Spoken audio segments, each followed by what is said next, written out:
E aí, galera, hoje vamos falar sobre os cabos, conectores e sinais de áudio que estão presentes no seu home studio. Como já falamos anteriormente, o som é transformado em sinal elétrico pelo microfone, que vai para a interface, passa pelo conversor AD, que transforma em dados digitais, vai para o computador, passa pelo conversor DA da interface, que transforma em sinal elétrico novamente e leva para os fones de ouvido ou para os monitores de áudio, que transforma aquele sinal elétrico em som novamente para você escutar. Mas existem alguns tipos de sinais de áudio que são diferentes, e caso você confunda isso, podem haver distorções que vão estragar o som por uma simples conexão feita de maneira errada. Isso é muito comum de acontecer, pois muitas vezes o mesmo conector pode ser usado com sinais diferentes. Vai depender do equipamento que você está conectando. Vou dividir os sinais de áudio em 3 grupos de classificações. O primeiro grupo diz se são sinais de microfone, de linha ou de instrumento, que também é chamado de sinal de alta impedância ou RAISI. A diferença entre os três são diferenças elétricas que eu não vou me aprofundar tanto. O que é importante saber é que se você confundir os três, pode mudar bastante o timbre e distorcer o sinal, criando harmônicos indesejáveis antes mesmo dele ser convertido pela interface. O sinal de microfone, ele é bem mais fraco, tem uma tensão elétrica bem mais baixa que o sinal de linha. Por isso, ele precisa passar por um pré-amplificador que já está embutido na sua interface. Já o sinal de linha, por ter uma tensão mais alta, não necessariamente precisa passar por um pré-amplificador, ou quando passa, essa pré-amplificação é bem menor. Então, se você troca esses dois sinais, por exemplo, liga um sinal de linha numa entrada de microfone, esse sinal é muito maior do que o que aquela entrada está esperando. Então, mesmo que você não aumente o ganho, é muito provável que esse sinal entre muito alto e já distorcendo na interface. O sinal de linha é o sinal que a maioria dos equipamentos de áudio trabalha. As interfaces, por exemplo, têm saídas em nível de linha. É nela onde você liga os monitores de áudio, se eles já forem amplificados, ou um amplificador para fones de ouvido. O sinal de linha é forte, porém não o suficiente para conseguir empurrar os alto-falantes ou os fones de ouvido. Por isso, precisa passar por um amplificador para aumentá-lo ainda mais antes de chegar nos alto-falantes da caixa de som ou nos fones de ouvido. A grande maioria dos monitores mais populares hoje em dia já são amplificados, e as saídas de fone da sua interface já possuem um amplificador próprio para fones de ouvido. Então você não precisa se preocupar em comprar um amplificador extra, a não ser que você queira ligar vários fones. Já os sinais de instrumento, basicamente, são sinais mais fortes que os sinais de microfone, porém tem uma alta impedância, que basicamente é algo que deixa mais difícil da eletricidade conseguir passar.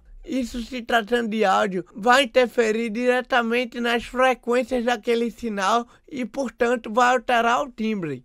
Instrumentos eletrônicos como teclados, bateria eletrônica e outros equipamentos de áudio, na grande maioria das vezes, são ligados nas entradas de linha. Já instrumentos elétricos passivos, como guitarras, e instrumentos acústicos, como violões, são ligados nas entradas de instrumento da interface. Mas é sempre bom consultar o manual dos equipamentos para conferir realmente o sinal que eles estão mandando.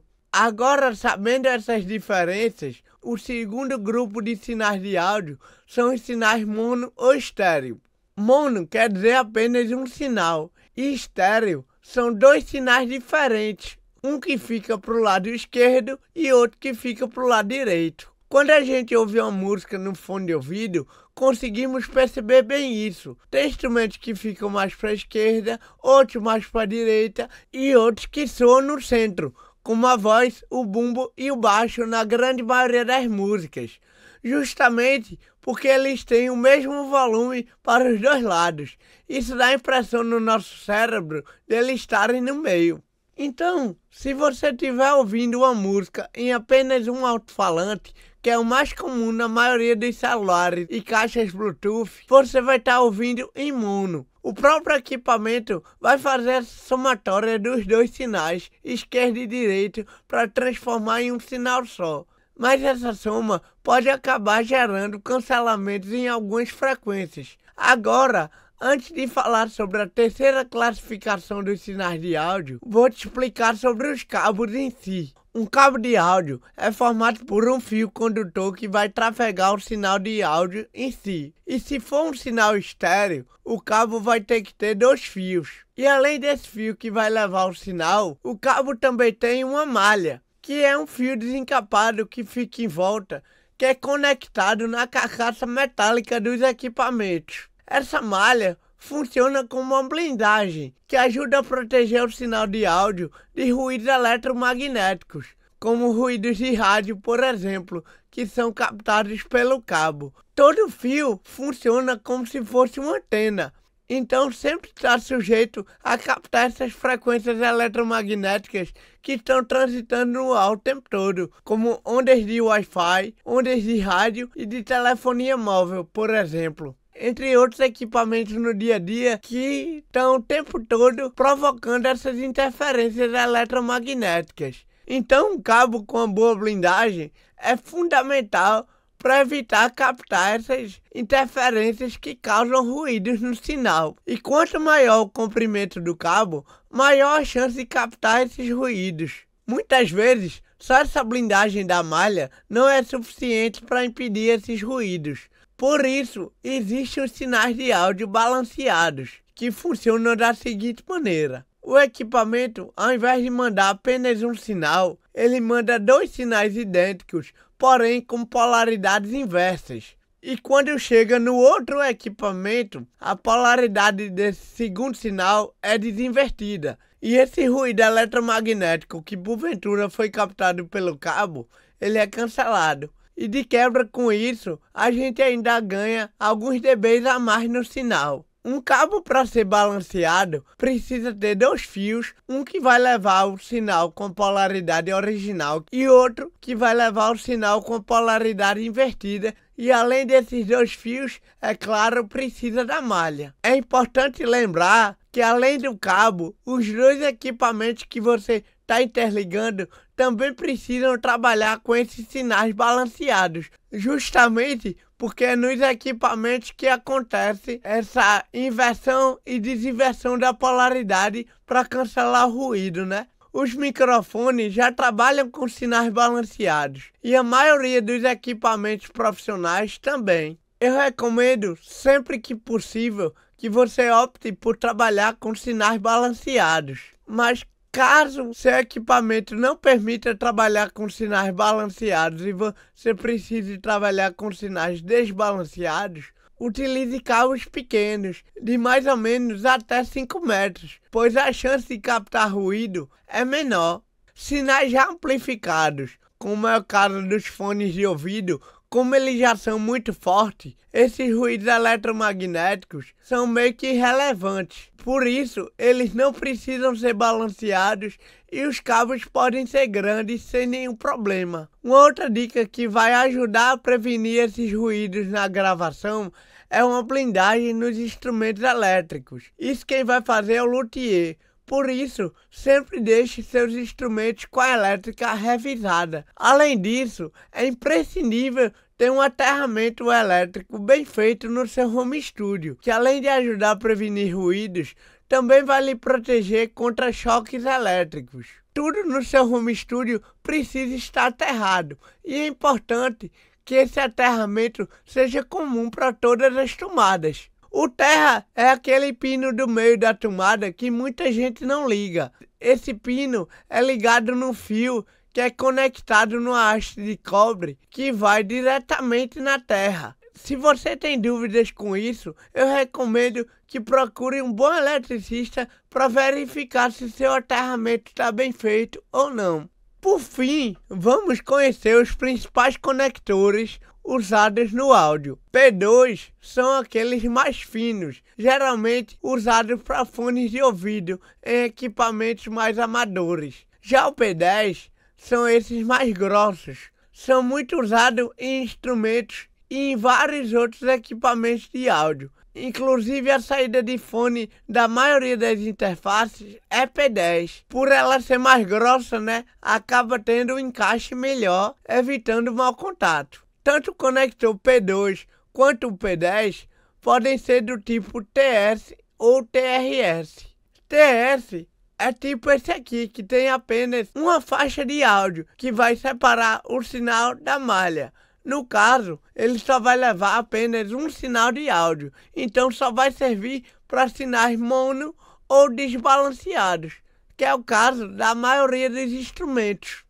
O TRS é esse aqui que tem essas duas faixas de áudio, que ele consegue levar dois sinais. Serve tanto para sinais mono balanceados, que é o caso da maioria das saídas de linha da interface e dos equipamentos de áudio de uma maneira geral, e também serve para sinais estéreo desbalanceados, que no caso leva um sinal left, que é o sinal do lado esquerdo, e o outro, o sinal right, que é o sinal que vai para o lado direito, que no caso é os conectores que estão nos fones de ouvido. Existe também, no caso do conector P2, o tipo TRRS, que muita gente chama de P3.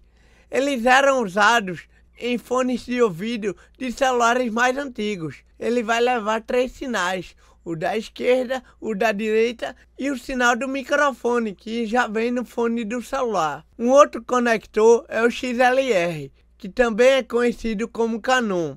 Ele é o padrão para os microfones, mas também é muito utilizado em sinais de linha balanceados. É o conector mais usado em áudio profissional. Uma vantagem deles para o conector P10 TRS é que eles possuem uma trava, que deixa a conexão bem mais firme e que permite, inclusive, emendar um cabo no outro se for preciso. Algumas interfaces utilizam um conector combo, que nele dá para ligar tanto o P10 quanto o XLR. Nesse caso, a própria interface identifica se usar o P10 é para sinal de linha ou de instrumento, e se usar o XLR é para um sinal de microfone. A própria interface identifica isso. Um outro conector que já não é tão usado hoje em dia no meio profissional, mas alguns equipamentos mais antigos ou mais baratos usam, é o conector RCA. Ele só consegue levar um sinal de áudio, portanto, não trabalha com sinais balanceados. E no caso, se você precisar fazer uma ligação estéreo com eles, vai ser preciso dois cabos. Além disso, a conexão RCA às vezes é muito apertada quando está nova, mas depois vai folgando na medida do uso. Isso acaba gerando muito mau contato e ruídos. Então, eu recomendo que só utilize o conector RCA se você não tiver outra opção. Você entendendo esses conceitos e fazendo as conexões de maneira correta, com certeza vai evitar problemas no seu som. Invista em cabos e conectores de qualidade, que além deles durarem mais, vão ajudar na qualidade do seu som. E evite o uso de adaptadores ao máximo, tanto de áudio quanto de energia, pois são grandes causadores de mau contatos e ruídos no som. É isso, galera. Qualquer dúvida, deixa aí no comentário. Se gostou, dá um like e se inscreve no nosso canal para continuar acompanhando o nosso curso. Valeu, falou e até a próxima!